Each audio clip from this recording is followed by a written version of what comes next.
Hapo tayari. Kwenye kitabu cha Waebrania 12 mstari wa kwanza nasema, basi na sisi pia, kwa kuwa tunazungukwa na wingu kubwa la mashahidi namna hii, na tuweke kando kila mzigo mzito na dhambi ile ituzingayo kwa upesi, na tupige mbio kwa saburi katika yale mashindano yaliyowekwa mbele yetu.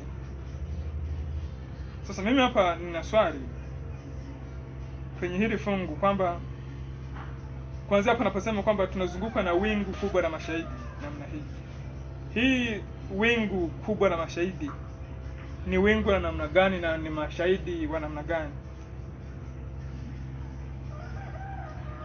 Swali langu ni hilo, kwamba hili wingu ni wingu la namna gani na mashahidi hawa ni wa namna gani? Hapo kikubwa tu ni kulitolea nini?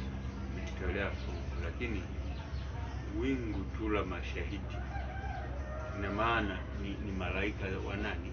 Malaika wa Mungu. Unaona? Sababu kuna mahali fulani pameandikwa kwamba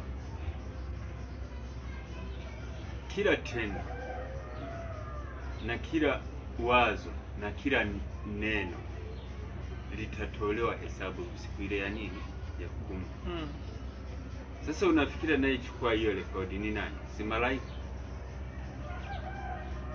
Wapo malaika ambao wanakuja kufanya nini? Kuchungulia humu duniani ili wapeleke nini? Ripoti juu ya matendo yetu. Malaika hata jamii yatuzunguka na yenyewe mshinde mawingu kwamba matendo nayo yatenda. Hata jamii yatuzunguka na yenyewe inachangia, kwa maana tumezungukwa na watu duniani wengi ambao hawajui. Lakini sasa tuweke kando mizigo. Unaweza kaona sawa na kwamba hapo wenyewe wanakuona. Wenyewe ni mashahidi. Kitu. Huyo kiasi kwa navusha hivi. Na ndio ile najikuta mtu ana sasa wale sio mashahidi wa Mungu. Yaani mashahidi hao wanao yaani hawa ni malaika, kwa sababu malaika unapokuwa wewe huko na tuseme, yani ni roho wa Mungu. Malaika ndio roho wa Mungu.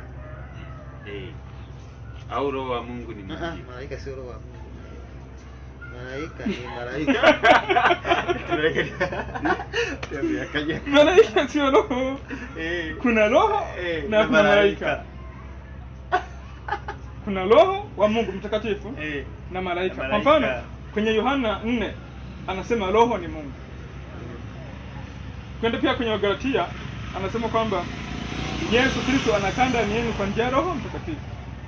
Kwa hiyo malaika ni wengine na Mungu na roho ni kitu kingine. Anasema kwa malaika